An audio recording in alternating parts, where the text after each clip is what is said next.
Welcome back to Morning Joy, where truth matters. I'm your host, Keith Downey, and incredibly excited to introduce our next guest, executive producer for the new Cabrini movie that's coming out March 8th, Mr. Eustace Wolfington. Good morning. Good morning, Steve. How you doing? Blessed. Can you hear me? I can hear you loud and clear. Oh, good. Well, before we jump into this, I just wanted to say thank you. Thank you for bringing this film together, because I was able to watch actually a pre-screening and floored. Typically you see movies about saints, and I'm not bashing on anything because I know it's incredibly difficult to make movies on saints, but there's such an extreme level of detail and authenticity of everything from the set pieces to the acting and the actors. My goodness. So before I wanted to jump into that, I just wanted to say thank you for putting this movie in and just getting it out there. Well, thank you. Thank you. Yes. The movie has been a tremendous inspiration to anyone seeing it. A lot of people come into the film saying they have a lot of anguish and fear about the broken world that we're living in. And they come into this movie and they walk out on fire again about life. And they just can't wait to go out and do something and make it a better world. So it's an incredible transformation that takes place when they watch this movie. Absolutely.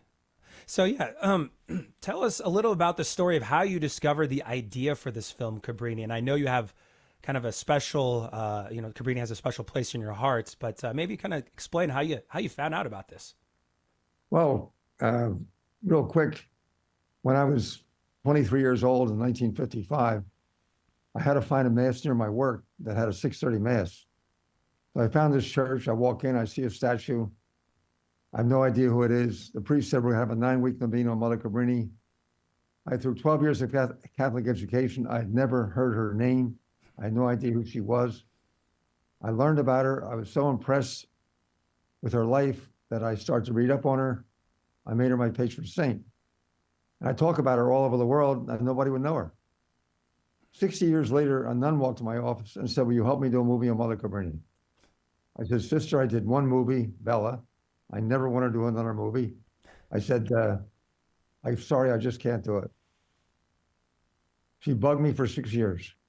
Finally, in the 7th year, she invited me to New York to the Cabrini Shrine to meet an Italian film company. They were going to do the movie on Mother Cabrini. I watched what they were going to do, and I said, sister, you cannot do this. We have to do a Gandhi-type movie on this woman. He was a Hindu, it didn't get in the way. She's a nun, it can't get in the way. We have to do a movie of a woman that her life and the humanitarian way she lived her life and dedicated her life to God, that's the sermon. And people seeing the light, and people that are, atheist, Hindu, Muslim, we want this movie to appeal to everyone. We want them to come in, fall in love with Cabrini and her life, and then come in the back door. So that was the thinking behind our planning. Secondly, we knew we had to make a major production. We wanted to make an epic film because most of your Christian films are done not really on the best level. And we wanted this to be a world-class movie. And so it turned out to be a $50 million movie, which was a major, major investment for an independent film. But we wanted to stand the test of time. And it truly is a movie that has people thumping their heart when they walk out. And as you say, the performance, the cinematography, the music, the acting, it's just over the top. What an incredible story from your, young adulthood as having, your patron saint be Saint Cabrini to, you said 60 years later, and now you have the sister trying to get you to almost similarly to a Cabrini, getting the Pope to get her to be sent on over to China, which then obviously gets sent to, New York. Incredible story. And you mentioned too, and I'm just thinking back when I was watching the film, a good way to see, it's the CGI. You typically wow, that looks cool, but the best CGI is the CGI you don't even notice. or you can't really tell if it's CGI or not. And that was something that struck me incredibly with like the set pieces. You could tell there's a lot of blood, sweat, and tears that went into this film. Yeah. Definitely. Yeah, Um, it's funny. We made Mother Cabrini the executive producer, and the effect that that had on the cast and the crew. When you walked on our set, everyone, every actor, every crew member, uh, every extra, 1,200 of them, were reading her life. They had all read the script, and they were on fire for this movie. It was like going to a Notre Dame football rally.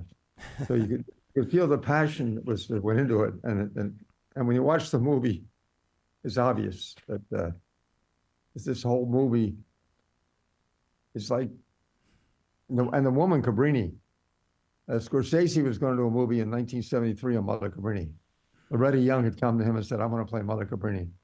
They got the script done, but they never got the movie done. Sophie Loren was going to do a movie in 1950. They never got the movie done. I really believe God wanted us to do this movie at this time because in every age, there's a great movie comes along that catches the spirit of the time. In 1942, it was Mrs. Miniver. Churchill said it did more to win the war for England than anything else. And I think in this age, it's Cabrini. I think it's the movie for this age. It covers immigration. It covers every aspect of what's going on in the world today. And people are walking out with hope. And they all feel, hey, look, we're all in the same boat. It's given a sense of unity. And it's really a must-see movie. It's not a have-to-see movie. It's truly a must-see movie. yes. And I'm not selling. Believe me, I'm not selling because this is a charity. Nobody makes a penny on this movie. We made it a 501(c). Every single penny of net revenue that we earn on this film goes back to charity. Hmm. People who gave 100,000 or more, they pick where the charity is. Under that, we give it to the missionary sisters and around the world.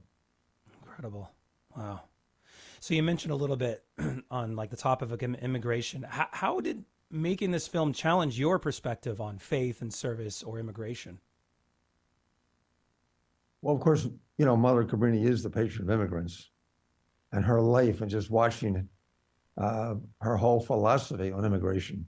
When she came here, the Italian immigrants were mostly from southern Italy, and they were being very poorly treated. Almost like animals. And she came along and restored their dignity. And she had three things she would tell them. Number one, you came from a great country. She did that to restore their dignity with great music and great art and great language. Number two, you're in a new country and you're going to become great American citizens. And you're going to do it through education. And she was a great educator. And you're going to do it on your own. And she just was tireless. She went into the mines. She worked in the mines in Scranton. She worked in the mines in Denver.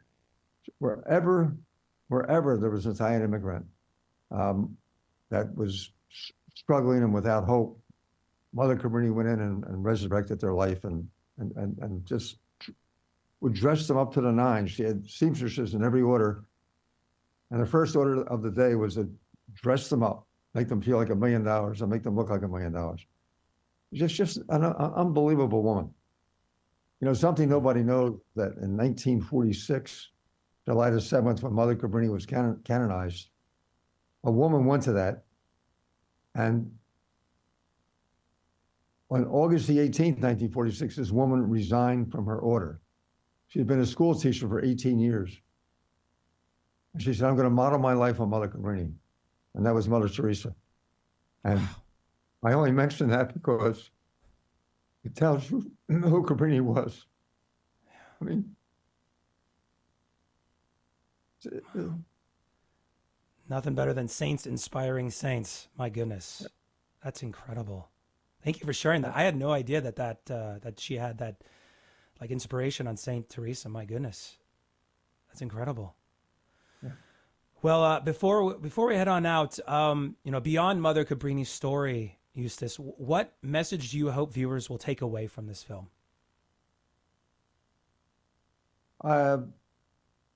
The message that everyone is taking away and writing us letters about is hope and excitement about life again. And they watch her life, and she was so committed 24/7 that you just can't help walking away saying, this is how I want to live my life. I want to do better. And it has that impact. But I meant to say, the actress, I wrote Scorsese a letter and I said, look, can I buy the script? He said, I don't have it, but I'll give you a tip. Get an Italian actress. We got this actress. We had not been looking for an Italian actress, but we got this woman from Italy. She studied in London for 10 years. She's well known in Italy, but had never been to America before. She came here 30 days early. So she left everyone and isolated herself so she could learn about Mother Cabrini. She carried and read every day the Imitation of Christ. And she just really cut into Mother Cabrini. And when you watch this movie, you're spellbound with the performance of this. And you really feel you're watching Mother Cabrini in action. You don't think you're watching a movie. You're so immersed into the picture. That's so true. It's really a masterpiece. It truly is a masterpiece. And the music. Yeah. I'm sorry. Oh yeah. The music, the acting. I mean, you said it. It's just, it's interesting. It's so fascinating to live in a time where like you watch this film and you're like, yeah, this is it. This is the film of, like you said, of the ages, of the age we're living in, because it gives us hope in a time where we need hope. Now, Eustace, are you going to be staying for the after show Clubhouse, or do you have to leave? Whatever you want me to do, Steve. All right. Well, join us for the after show Clubhouse. If this is you, and I'm talking to you listeners out there, if you have to stay for Mass or listen to Mass, please pray for us. We need it. But hang tight. We've got the after show Clubhouse, where it's a little bit more relaxed environment, talking all sorts of things. It's going to be fun. Great. It's inclusive, just for you. So that is on YouTube and Facebook. So if you're not streaming right now, hop on over to our YouTube account, GRN Online, and our Facebook Morning Joy Show. And we'll see you right in just a few moments. Otherwise, we'll see you bright and early tomorrow. We'll see you soon. This has been Morning Joy, where truth matters, hosted by Keith Downey. Take some joy with you today. Visit grnonline.com/joy to listen again, share a segment, or answer the question of the day. That's grnonline.com/joy.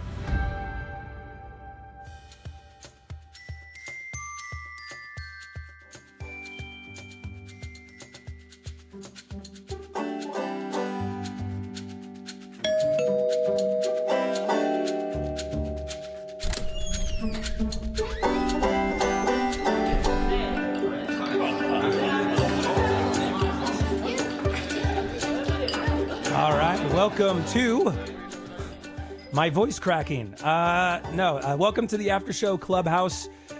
The After Show Clubhouse, where there's the only dues that you need to pay is just to pray for us. That's it. So I want to welcome everybody who's watching on YouTube and Facebook, including all of our amazing and wonderful regulars. We see you. We wave to you. Also want to welcome again Mr. Eustace Wolfington. You're with us still? I'm with you still, Steve. Wonderful. Thank you so much for obviously joining us for the main show, but then also this little after show Clubhouse, purely meant for those listening on YouTube and Facebook. And then we have our senior producer, Tim Mott, as well. Yep, I'm here. And then Mr. Alan Smith, are you with us?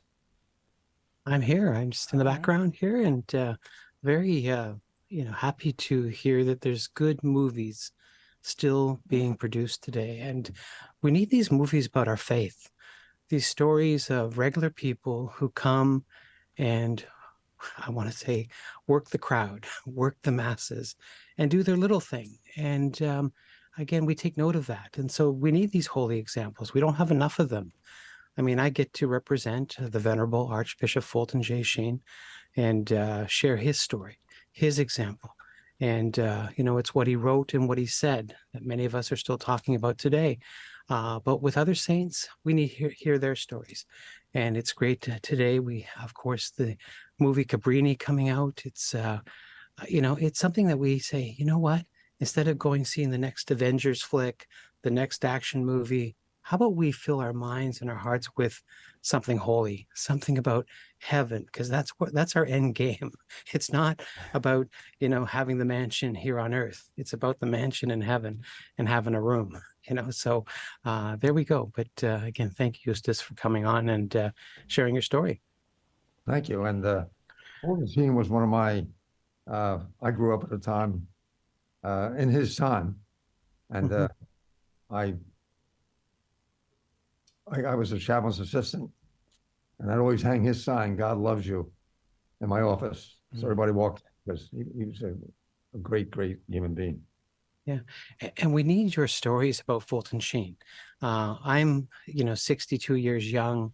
I missed his glory years. I missed it. It was one of those things where you grow up in the 60s and 70s, and Fulton Sheen was there, but not on my radar. And yet when I meet people like you that I like to say are mature, I don't want to say old, but mature, you have the stories. You have the stories of sitting in front of the television and watching him. You have the stories of actually meeting him or going to see him live. And maybe if you could tell us a few of your Sheen stories, because I'd love to hear them, and I'm sure our audience would too. My Sheen stories. Well, of course, it started out in our family. Every night we had, I was one of 10 children. I have 10 children. But we had to sit around every night and watch the Fulton Sheen hour. I've had many times, I've met him in person. I went to his funeral at St. Patrick's Cathedral. And I just devoured everything about him while I was alive. He was such a great example to the whole world. He lived a very aesthetic life. He had this incredible sense of humor. He was brilliant. And people could sense his brilliance, but he did it in such a simplistic way. And he was a good-looking guy. He had a lot of, he was very charismatic. So I can just speak generally about him. Tell me about the funeral, because I have snapshots. I knew of the thousands that lined to buy his coffin, to touch his hand. One of my friends, Terry Barber, who does a lot of Catholic media, he took a red-eye flight from California to New York City. He was 18 years old, but he wanted to thank Fulton Sheen for, his writings and his many recordings that he then promoted and brought it to the marketplace. But he went by the coffin and he dropped in a little 4-way miraculous medal into the coffin and said, please pray for me and pray for my apostolate. I'll do my part. And I know he tapped me on the shoulder because I work for the cause of his canonization with Fulton Sheen and the good folks of Peoria. And he said, when you open up the coffin, and because what we need to do is, and it sounds a little morbid, but we need to harvest relics. People are looking for first-class relics of this saint to be. And so somebody has to open up the coffin, and then sometimes they take hair or whatever they take. But he says, look for my miraculous medal. I want it back. And it'll be his little second-class relic and stuff like that. It's a little side story we humor about, but still there's that whole idea of his funeral and the procession of people going by in the thousands. So tell me about that experience. And because there is no footage, there's no video of Fulton Sheen's funeral, just a few snapshots. So do you recall that day and or that week? It was a mob scene, and you could touch him. Yes. Which I made sure I did, also had a chance to touch him. It was a spectacular event. We went to Peoria about a month ago to show the movie to all the Fulton Sheen organization. I don't know if you were there or not. And it was really well received. Mm-hmm. But Cabrini was the kind. Cabrini, and Fulton Sheen, you know, she was the first American saint. And the difference is she is unknown. I don't mean to switch to her, but one of the things we wanted to do is make sure the whole world will know Mother Cabrini and her life. It's just amazing that a saint accomplished the things she accomplished around the world. She built a major organization, schools and orphanages and hospitals, and she did it all in the last 22 years of her life.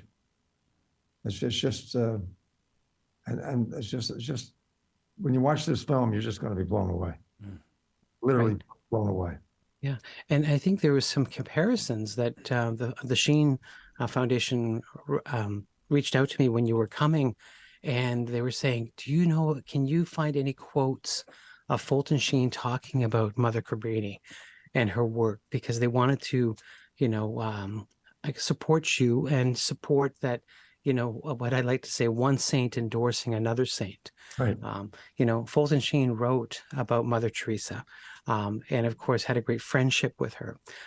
So we can find that material. But they were asking me to say, you know, did Fulton Sheen ever write about Mother Cabrini? And, you know, got me scrambling thinking, okay, did he or not? But this is what saints do. Saints promote each other, not knowingly sometimes, but still, because again, it's the mission, the work, the importance of spreading the faith. I mean, Archbishop Sheen said so many times, his greatest joy was the propagation of the faith, sharing the faith, building leprosariums, building hospitals, schools, all of these things. And how many of us are doing that today, really, you know? And so my hat to Mother, tip my hat to Mother Cabrini, because she was doing the work that God called us to do.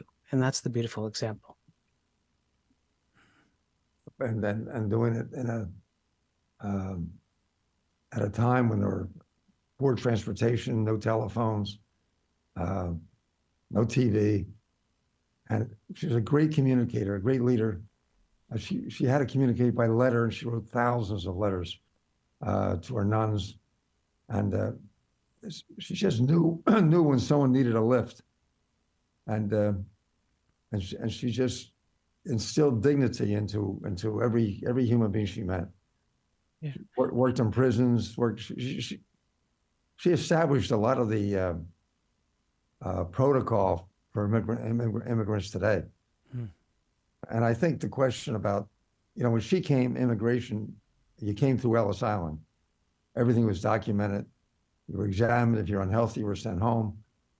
If you look at that as a benchmark to what maybe immigration policy should be, which we're not involved in and don't get involved in, she was about the immigrant and the human beings, and that was her whole passion was about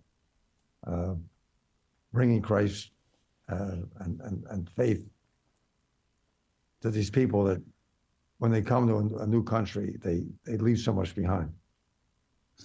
Yeah. Is there much of I'd like to say, you know, the cult, I like to use the word the cult of the saint. And yet, you know, I know with the Venerable Fulton Sheen, requests for relics, requests for things, very busy office in Peoria. Is there much of a cult for, you know, second-class relics, third-class relics of Mother Cabrini? And is there a place that people can connect to promote the devotion, to pray for intercession, a lot of this thing? The movie will inspire people, I think, to want to get more involved, to take her in as an adopted relative. You know, sometimes saints pick us. That's what happened. And Mother Cabrini picked you and said, okay, now go promote this, you know. Again, is there a place or where you would recommend people to who want to further, and I use the word cult, but I use it in a proper form or proper language, but you know what I'm saying there. So yeah.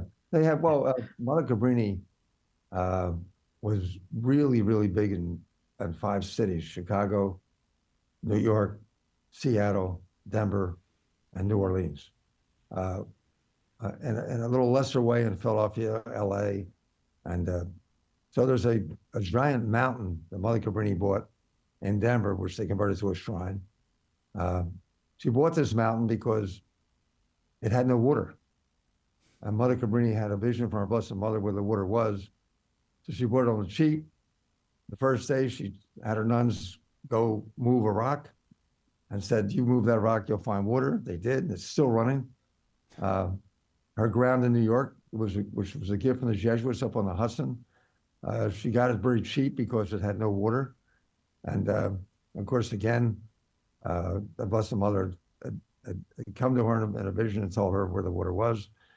So there's a big shrine in New York, a big shrine in Denver, a big shrine in Chicago. She was very big in Chicago. Founded hospitals there, hospitals in New York, hospitals in New Orleans. And there's a Mother Cabrini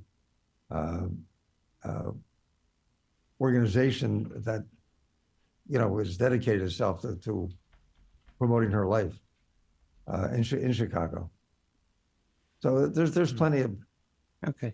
plenty of action. In fact, we get stories now from all over.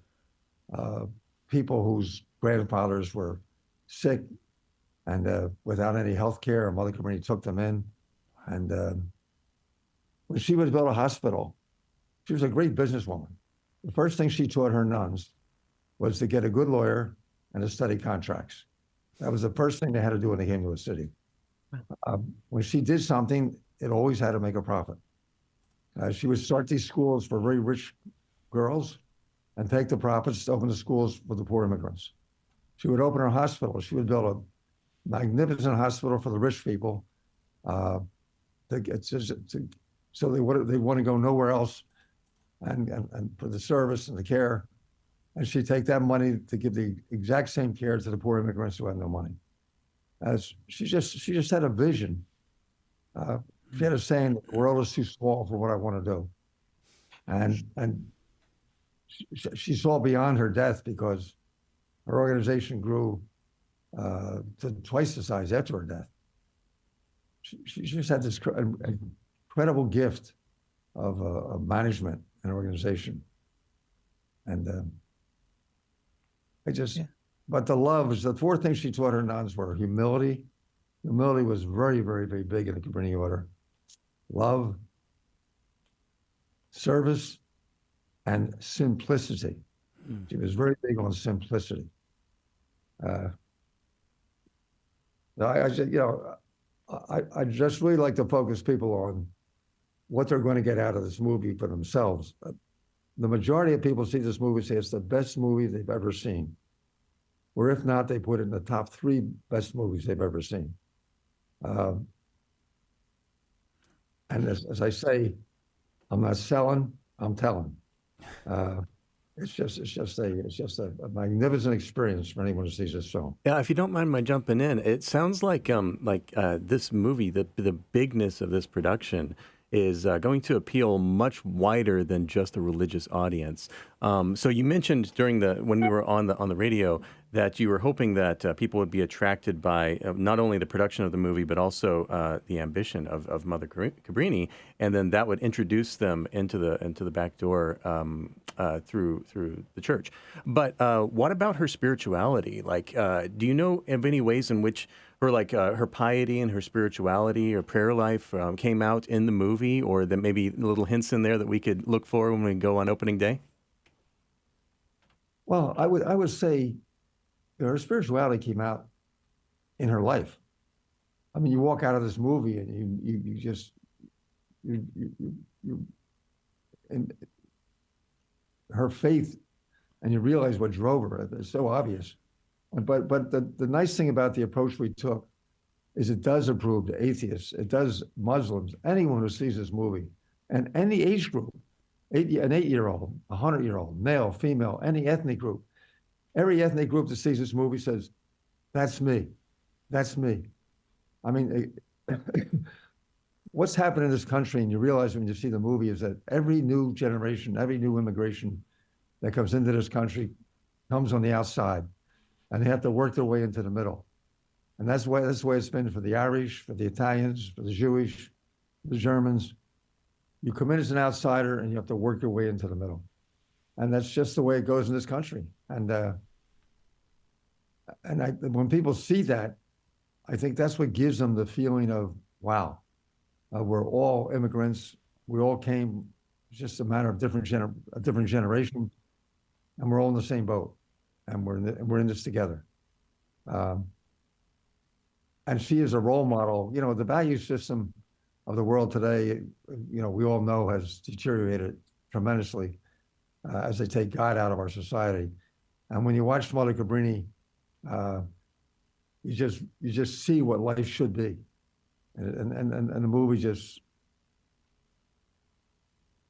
That's what I'm really looking forward to. Yeah. I was walking out of a different movie just the other day, and at the theater I saw the poster for Cabrini, and it was just right alongside all these other big blockbusters. And I'm like, that's right there. That's my Catholic girl. I love it. And that's a really cool thing too. After watching Cabrini, is that if you're Catholic, you will notice things that maybe you know, someone who's not Christian will not see. So, like for instance, there's a moment where Cabrini is, you know, talking with some financial backers, and behind her is an oval painting of George Washington, who's our first president, and she's in front of it, emulated, like kind of showing like, yeah, she's the first saint of America as well. And there's just like these very like if you're Catholic, you'll notice these things, and it's great little Easter eggs. Yeah, it's amazing you picked that up, because we planned that. From the very, very beginning, we had that picture. It was an oval, so it would look like a halo over her head when you looked into the mirror. And number two, he's our first president. She was our first saint. And there's little things like that all throughout the film. And of course, there's always statues of Sacred Heart, and there's pictures of Sacred Heart, and there's crucifixes all over. I mean, and when she's in the chapel, I mean, you just feel God's presence in her life as you watch this movie. But it's not what we didn't want to throw it in people's face. We wanted people to see what love is really like, and not the preaching, but the living. You know, St. Francis said, I give a sermon, sometimes I use words. And we took this poem, I'd rather see a sermon than hear one anytime. And it's a beautiful poem written by Edgar Guess about what it means to be a poem in action. Anyway. That's beautiful. I love that about see a sermon instead of hear a sermon. So I'm going to go be a sermon. I'm going to shovel my neighbor's driveway. I've already posted videos of the snow we had last night, and I'm going to do that. So I have to go and just make another snowman before it's all over. So thank you for that. And I'm going to use your line. I'm not selling, I'm telling. And I'm going to use that with Fulton Sheen when I give a lecture next time. I'm not selling you on Fulton Sheen. I'm telling you, you know, you need this. So again, thanks to all the everyone that listened today to the GRN, and it's great to be a part of the network. So I will bid you adieu and say, like Fulton Sheen did so many times, God love you. Thanks, Alan. See you again. Thank you, Take Alan. care. We'll see you. Tim, is there any comments on any of the YouTube? As a matter of fact, yes. On our Facebook video at Morning Joy Show, Nancy says that she can't wait to go see the movie. They are part of a Catholic schoolhouse co-op at St. Francis Cabrini Church in Houston. So very much looking forward to that. I went ahead and offered them a tour of the radio station since I happen to be in Houston too. I also want to do YouTube shout outs to Brigitte. And Brigitte, I think you might be new here. I don't know if I've seen your name before. Thank you very much for listening. Sean and Abigail and Margaret and Nicole, they're all there as well. And so thank you all for listening today. And Margaret is still praying for your recovery, Keith. You do sound a lot better today. Eustace, as you could probably hear, I've been struggling with whatever virus is going around. And there was a moment where I was like a bass or a baritone, and people were like, is this Keith? Is somebody, would we switch the hosts without telling? Or, you know, it's just crazy. So thank you for minding that. Well, thank you. I really appreciate you having me on. And the dues that people pay you, which is the prayer, tell them to please pray for the success of the Cabrini film. Around the world. We showed it in Hong Kong. It was rave reviews. We showed it in Manila. We showed it in Singapore. We showed it in Rome. We had a chance to show the Pope the clips. And we had a screening of 500 people at the Lateran University, people from government, people from the church, people from the poor people, immigrants, and had a standing ovation. So I'm hoping that around the world, the movie is going to carry this great saint, patron of immigrants, Cabrini, to the world. Absolutely. And- We'll definitely keep it in our prayers here on the Morning Joy Show and the rest of Guadalupe Radio Network. We want this to succeed. And you know what? You said, you're not selling it, you're telling it. Already on Rotten Tomatoes, it's at like a 93% tomato, which is a great score and hasn't even come out yet. Yeah. So it's a testament to what you did. You did a great job with you and the rest of the crew with Cabrini. So thank you to you all. And thanks again, Eustace, for being on the show. We really appreciate it. Like I said, we'll continue praying for you and your mission there. And I can't wait until I get to see it in actual theater on March 8th. So thanks thank you. again, and God bless. And for those listening or watching, stay tuned for tomorrow. We've got even more greatness to your morning joy, where truth matters, sprinkling a little bit of truth and joy to make this crazy world just a little bit more light-filled. But we'll see you bright and early tomorrow morning, 6 a.m. Central, 7 a.m. Eastern. So have a blessed day and make it a joyful day. We'll see you.